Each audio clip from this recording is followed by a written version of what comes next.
Here we are again. Don't let them fool you and don't let them deceive you. That's what I've always said, and most of the people that I know very well have always said too. And that's why we're here on this YouTube channel talking about something called practical spirituality.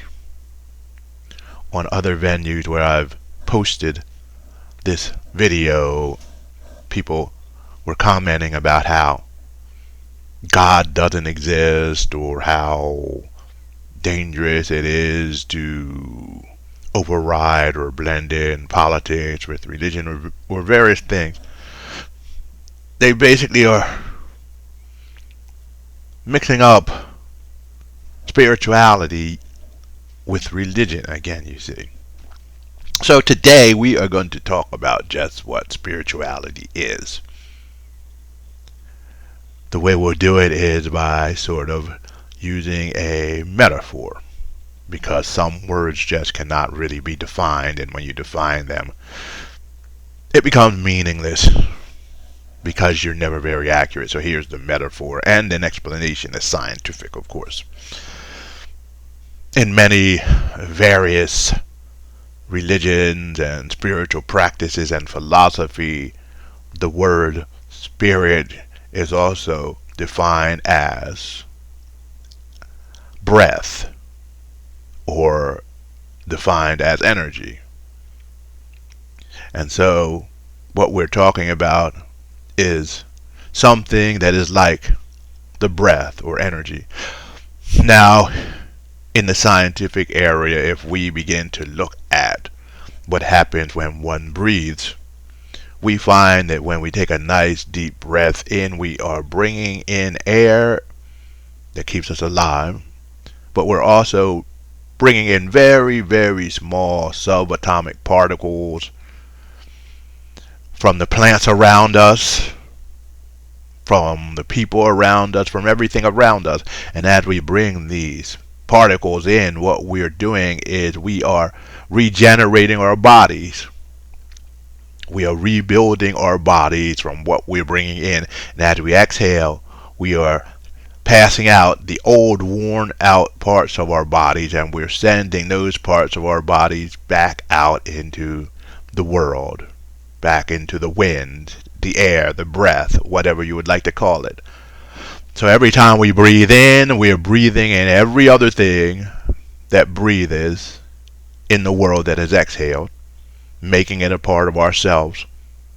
And as we exhale, we are sending out parts of ourselves, and they're doing the same. But we don't usually recognize this because we don't hear about spirituality, and we don't know about the latest findings of science unless we're biologists or something. And so what this is basically saying is that this theory of us being one, the spiritual statement, is actually a truth that is true physically. In reality, if we are in a room full of people and we are exchanging breaths with each other, we are actually physically starting to be made up of parts of other people. So in reality, everything is one. And it's the same about our minds if we are healthy, of course. If we aren't healthy, we won't let in new ideas. We won't believe anything people say. The first thing we'll do is put up barriers when people say something that makes us uncomfortable. But if we are healthy and willing to step back and willing to listen and clarify things, when we're in a room talking with someone, having a real conversation, our mind is also taking in parts of itself, taking in their parts, and building itself over again, expanding and stretching itself, and it's also giving out parts of itself. And that person is taking in parts of what we're saying and what our thoughts and feelings are, integrating them and expanding their minds and their thoughts. This is what is known as education in the best sense, and personal growth in the common sense. when we begin to talk with other people and explore new ideas, and we go and we are in diverse communities and we go out and travel and see new things in the world, our mind expands. We become greater, we become bigger. We begin to merge with the thoughts and ideas of other people, so we become greater. This is the type of thing I am talking about when I'm talking about spirituality. So people saying that there is something wrong with religion, or whether there is a God or not, really doesn't have any place in the argument. The fact is that we are spiritual beings, and the desire of each and every person who is healthy is to expand their understanding of the universe and themselves, and to connect not only with people just like them, but with different people. Because it has been found repeatedly that the most diverse habitats are the ones that survive. The ones that are monoculture or monotone tend to burn out and die because they cannot respond to unpredictable things happening. This is why in the world right now, especially in our economy in the United States, we find that it is falling apart.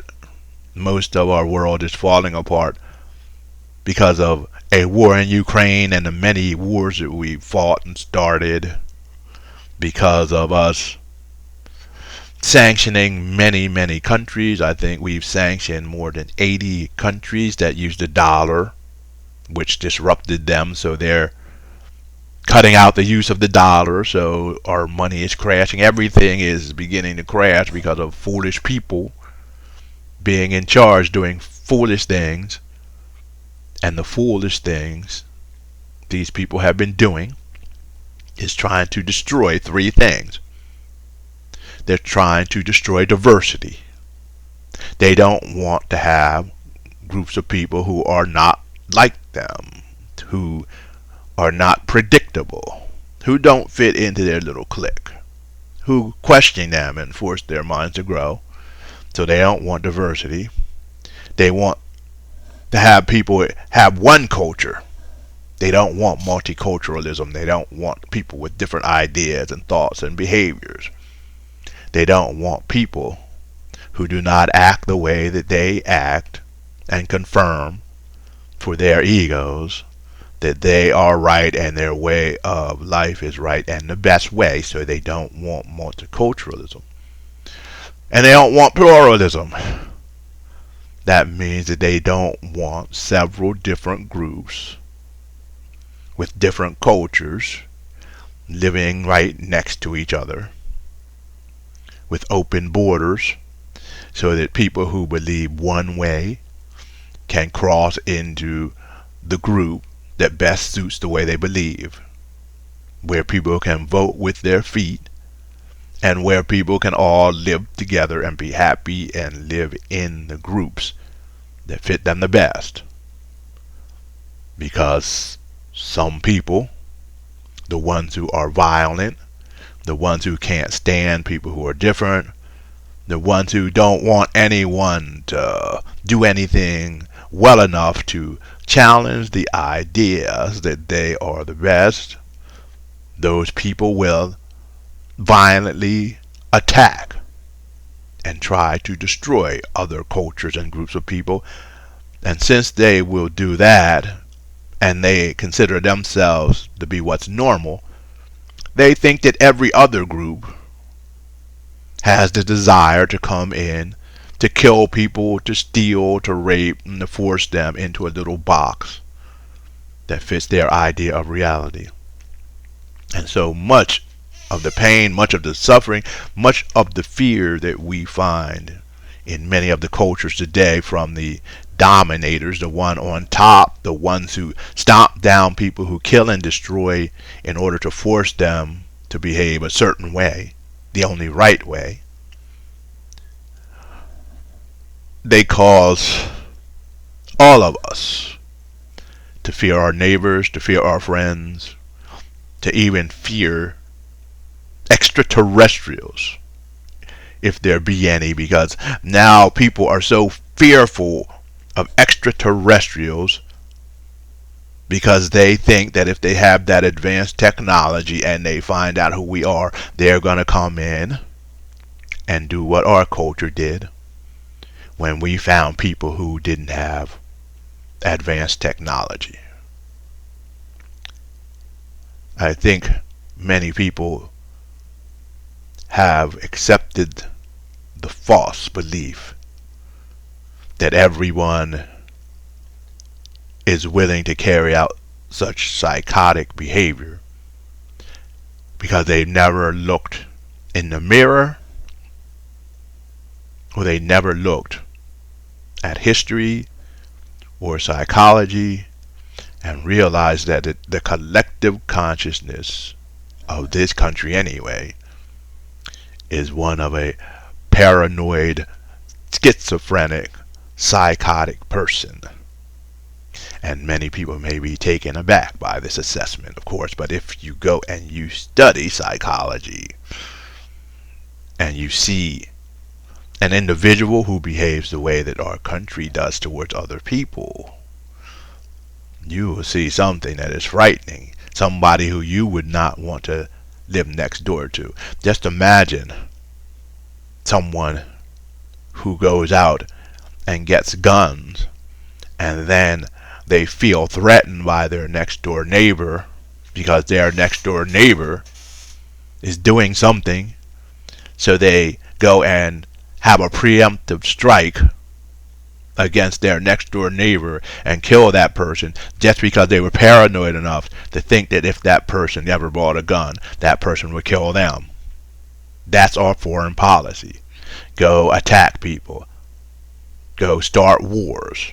If a country is growing bigger and stronger, attack them, destroy them, make sure they don't grow bigger because we think that they're like us.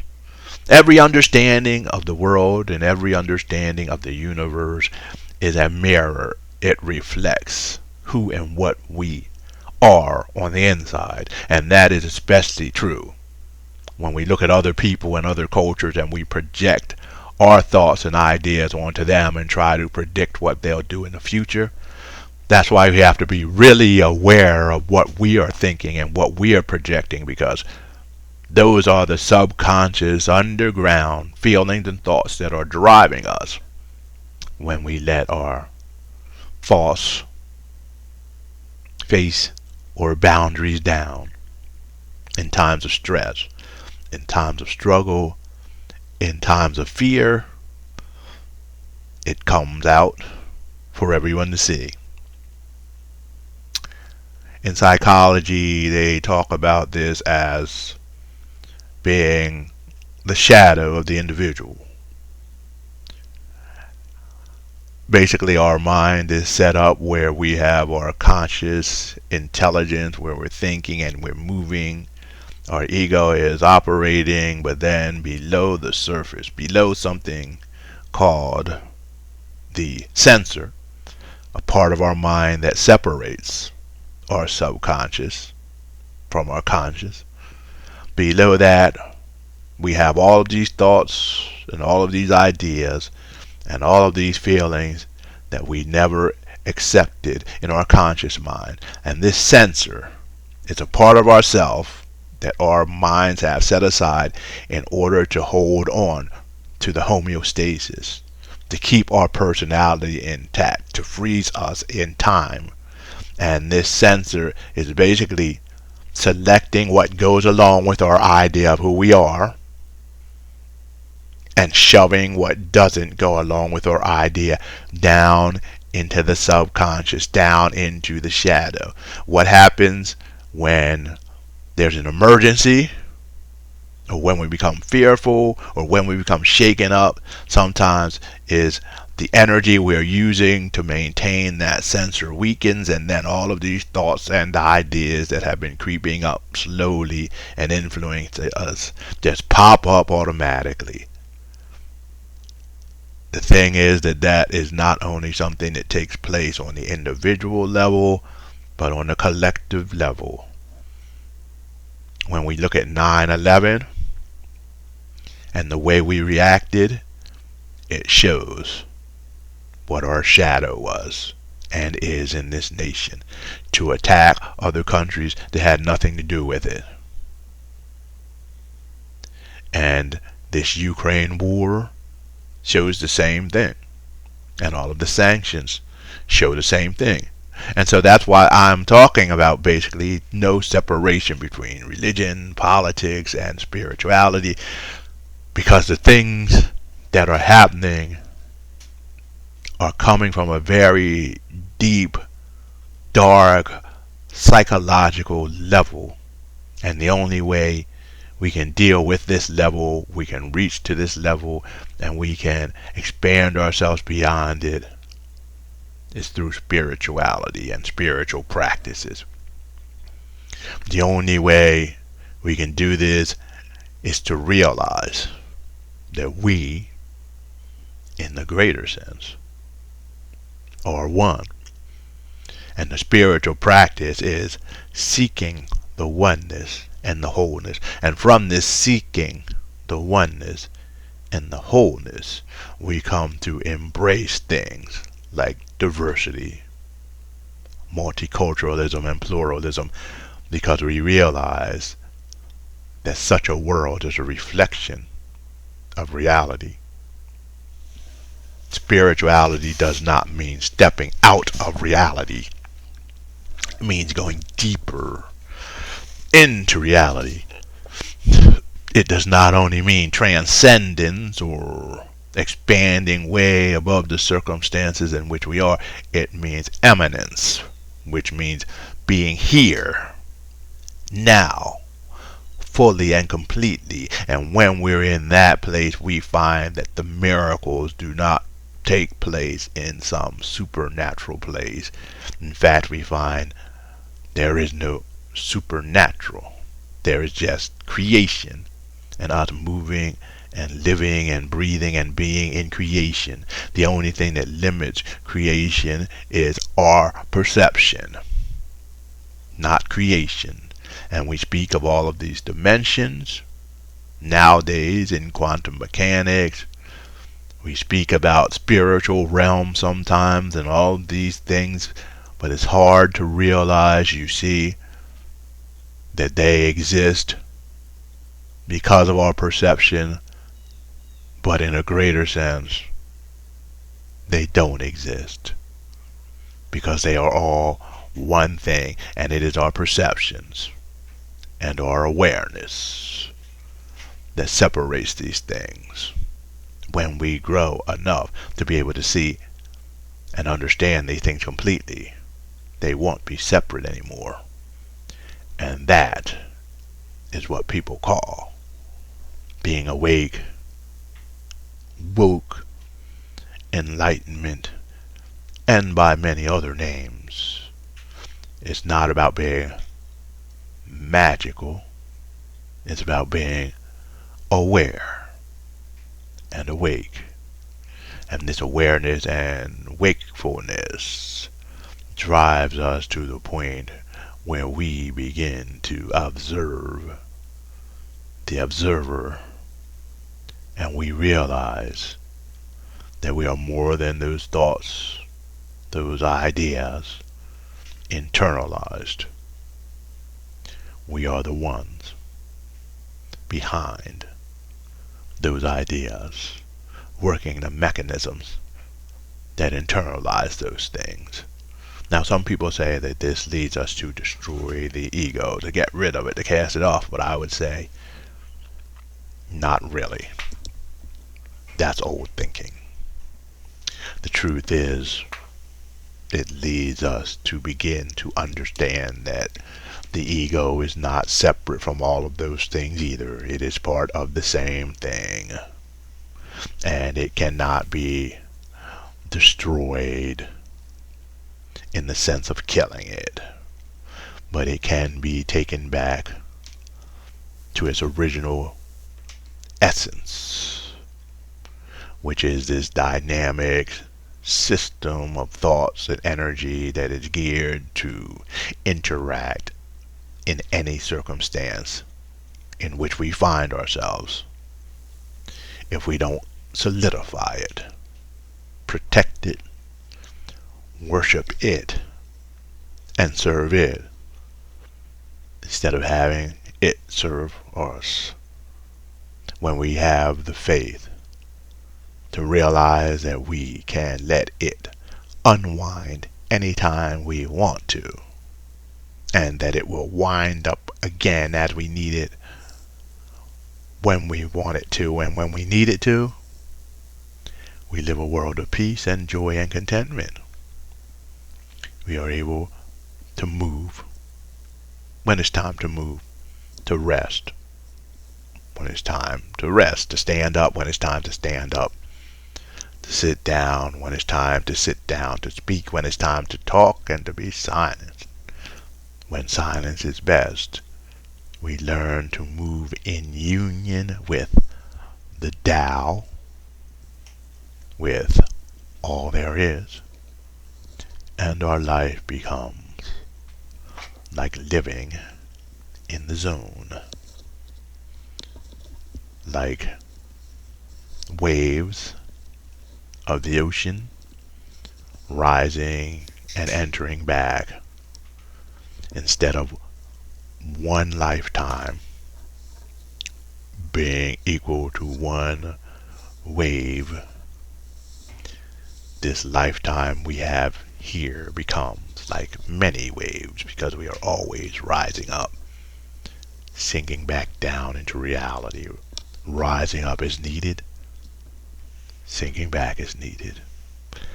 And that is what I'm meaning by spirituality,